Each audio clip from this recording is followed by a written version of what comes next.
today we're gonna give you 3 foods that you should avoid if you have cancer. My name is Melanie Roussin. I'm a cervical cancer survivor. I'm also a lecturer at university in health promotion, and I'm the creator of Girls Rocking Cancer. Today I'm here with Dr. Heather. Dr. Heather has been amazing in helping me to recover from cancer. She's a gut health expert. So she's gonna join us in just a second.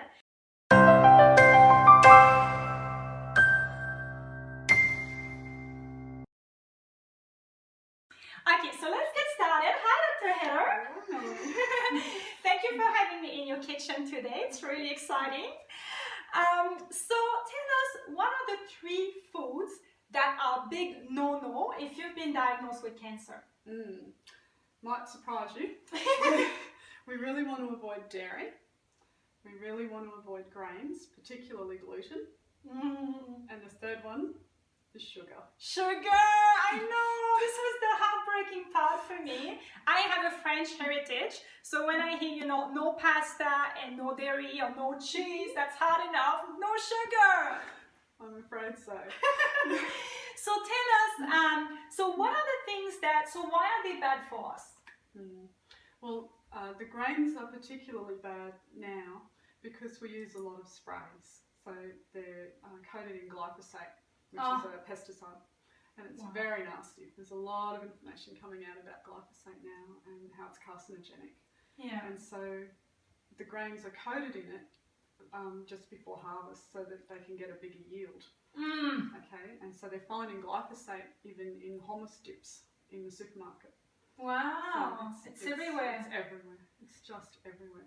Oh. Yeah, it's very, very nasty. And so why are these chemicals bad for people that are recovering from cancer? Yeah, well, they're really bad because they're carcinogenic. They're carcinogenic. Okay, so that they cause cancer. Yeah, wow. One of the biggest causes of cancer. So do we solve the problem if we go organic? That at least gets rid of the glyphosate problem, but yes. we then still have the problem that grains are quite inflammatory. And the other thing is, as we're digesting them down, they still convert to sugars. Oh, wow!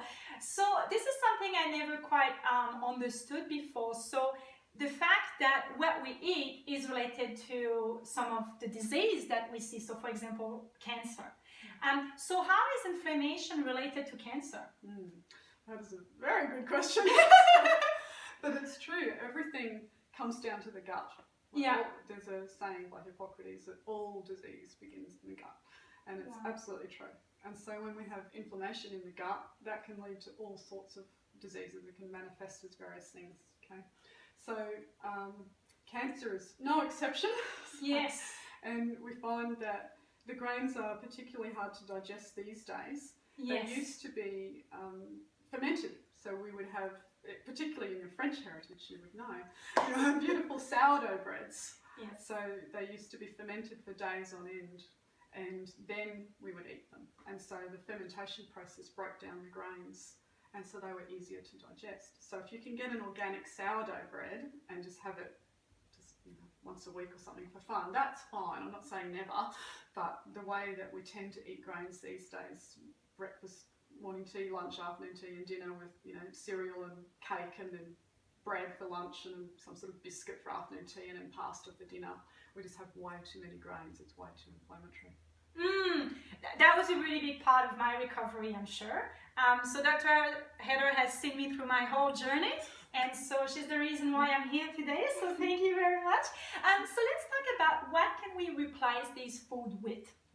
So for example, dairy is a big one, because I grew up with our little kind of milk carton at school. Yes. So in my head, dairy was a good thing. So why is dairy not so good for us, and what can we replace it with? Yes, it's a controversial statement, I know. Dairy is really not that great for us. So when we think about it, cow's milk is for baby cows. Okay. Goat's milk is for baby goats. Yak's milk is for baby yaks. We can play this game all day. Yeah. And human milk is for baby humans. And once we get teeth, we don't need it anymore. We we wean onto solid foods. Okay. So because we're busting myth today, so the fact that our calcium just comes from dairy is a myth. right? It's not true at all. It's not true at all. So we can get our calcium from other things such Absolutely. And pasteurised milk binds up the calcium. Wow. So people are having their pasteurised milk from the shop thinking they're getting calcium, but Australia has really high osteoporosis rates and we have an enormous dairy consumption. So we are not getting our calcium from our milk.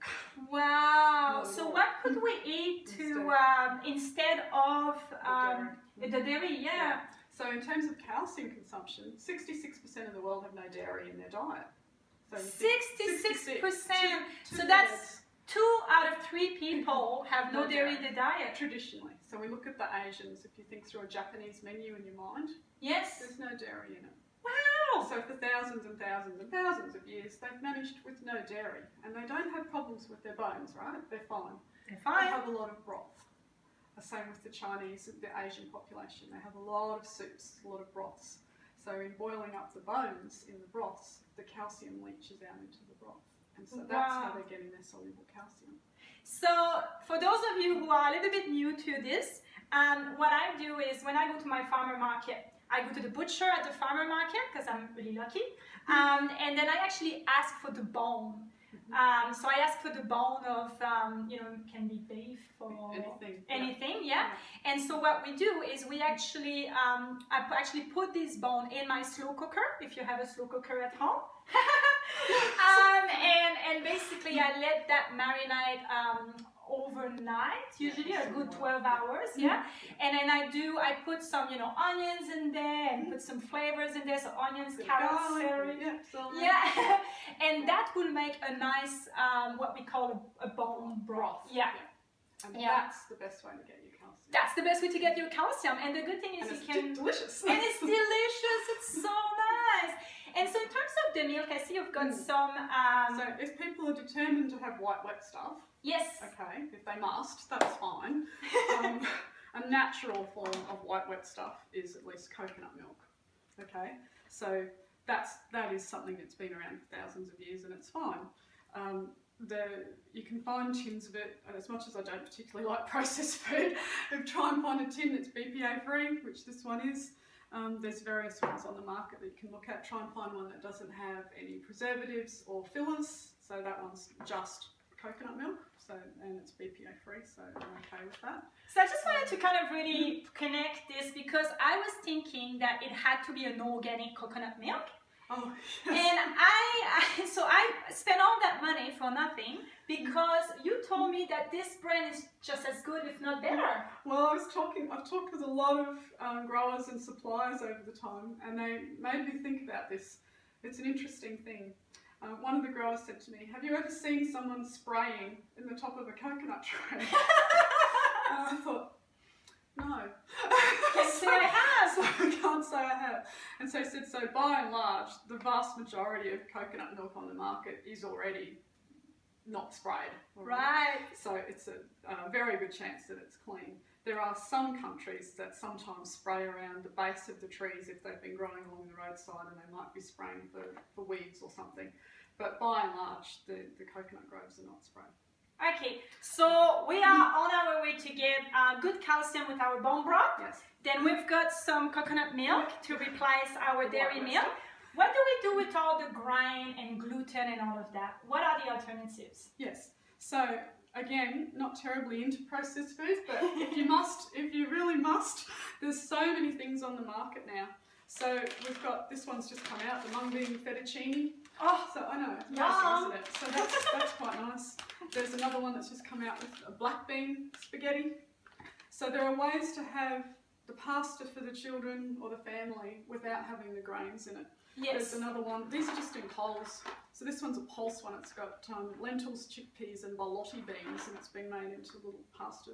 Wow, and so you can find these at your supermarket? These are just in Coles. Yeah. This one's very low carb, so it's a vegetable called cognac, and not the drink cognac. Different type of cognac.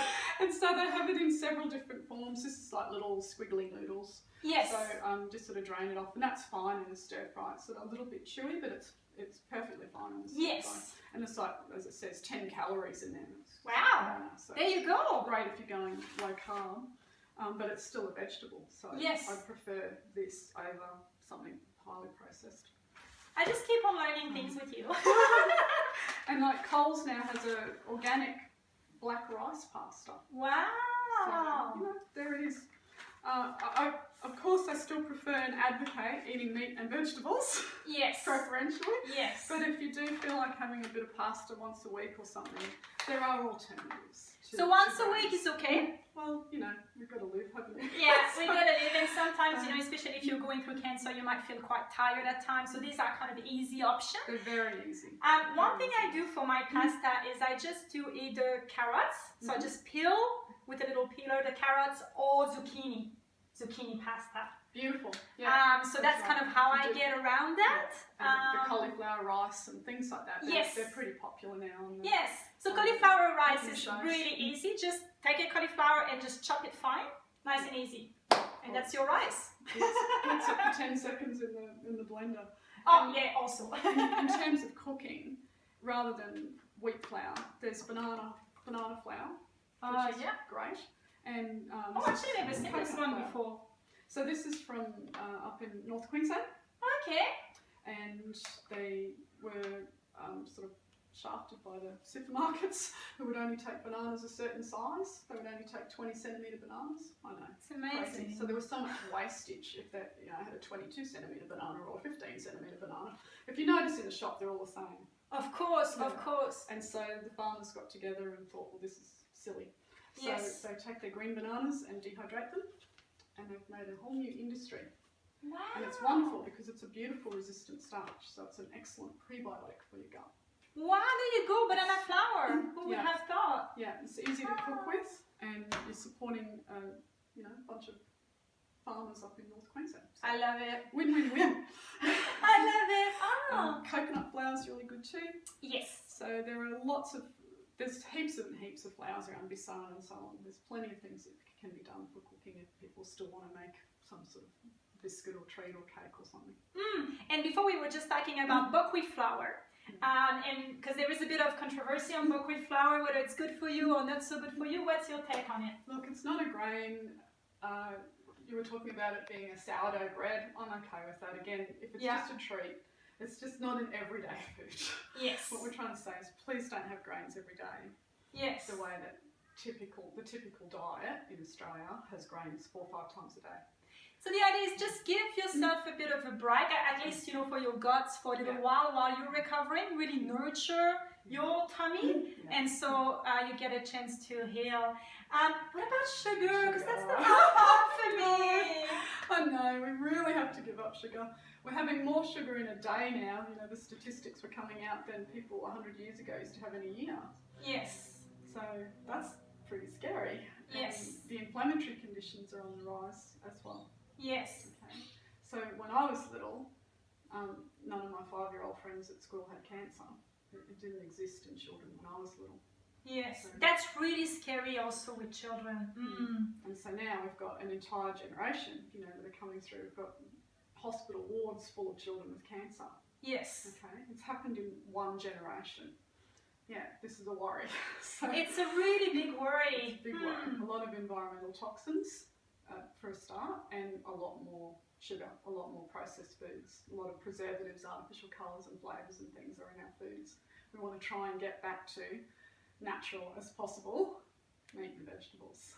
So in terms of sugar, so what is your take on, so you've got honey here. Honey. So not that I'm not suggesting we have cupfuls of honey, but if you must sweeten something, it's been around for thousands of years. I love honey. It's all good, just a little bit. I'm only saying a little bit, okay, not cupfuls. And look, vanilla essence. Ah, I love vanilla. Okay, this is a nice way to just sweeten up things. If we're making a nice yogurt or something, we'll make some coconut yogurt or something like that. A little bit of this, or you can stir through some banana or something like that. Another tip I learned from you before was cinnamon. Oh yes, cinnamon's lovely and sweet. Yes. I love all spices, all sorts of spices you can use. Cinnamon is, I do that in, you can do that in a tea, for example, or I do hot water with lemon in the morning. Beautiful. So if I want to cut down a little bit on the honey, which I don't particularly want to do, but I can use a little bit of cinnamon, which is a good tip as well. What's your take on all the artificial sweetener? That I know already something that with a bit of a smile. Disaster. It's a disaster. Disaster. Yeah, so the stevia and all of that. The stevia is not artificial, Yeah. so it's at least it's an alternative. It doesn't taste all that great, but some people still will use it. I still would use it judiciously. Okay, so it's okay in In moderation. moderation. Yes. I don't personally use it. I don't have any in the house, but I know some people still use it. Okay. Well, that's been amazing. That's been really informative, Dr. Heather. Yes, thank you very much for joining us today. So here are the 3 foods that you should avoid. So basically we said dairy, gluten / grains, the best you can, and sugar. And there are other alternatives out there. And yeah, we hope you enjoyed this video, and we wish you good health and happiness.